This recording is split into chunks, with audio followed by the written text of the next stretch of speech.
So thank you very much. I'm going to skip all of the thank yous because, yeah. So, yeah, I was wondering, you were talking about empowerment of the grassroots, of the knowledge of people so that the people can start the movement about climate change.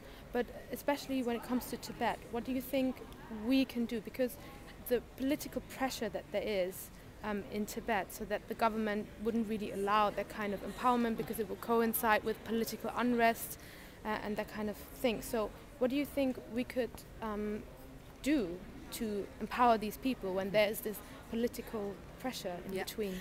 I think it is very, very important to see Tibet not merely in terms of the geography of Tibet, but in terms of the philosophy, the ethics, the other worldview that Tibet brings to the world. And when we think in terms of empowerment, we should think in terms of empowerment anywhere, whether it be Ladakh, whether it be Bhutan, whether it be inside. And for me, the dream of a free Tibet is the dream of Tibetan thought, which is the ancient Indian thought. As His Holiness always say, I am protecting the Nalanda heritage. We have protected it in Tibet, and the rest of the world and India should now receive it. To free Tibet is to free the power of that philosophy. Thank you very much.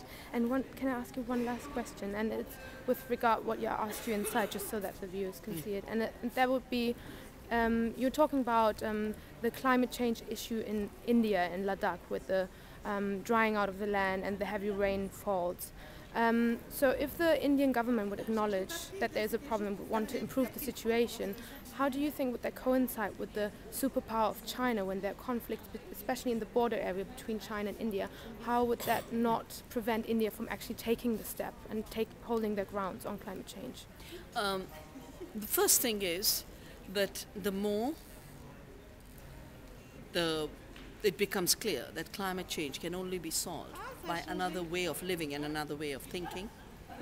And my hope is that India will remember what it is. That is the India of the Buddha, that is the India of Gandhi, it's the India of the Dalai Lama. It is not the India of Walmart, and it's not an India of Monsanto. That India will have more courage. And it did show that courage when the Chinese tried to prevent His Holiness from going to Arunachal. And India stood strong and refused to be bullied. So in a strange kind of way, His Holiness is playing a role much larger than was ever imagined. There are two places where this whole issue of China as the heart of the new non-sustainable production and its invasiveness into Tibet and in its attempt to invade into India. It just prevented a village road being built in Ladakh. I think there are two places where its illegitimate power will be contained. The first is at international fora like this, where quite clearly the right to be a polluter is not given. It has to be negotiated in terms of the limits. And that's what's at stake in COP15. And it's not the case that we have to dismantle the old treaty to get reduction of pollution in countries like China. But the second more important issue is China's violent, invasive power can only be contained by another stronger moral power. And that's the power of compassion. And that's the power of non-violence.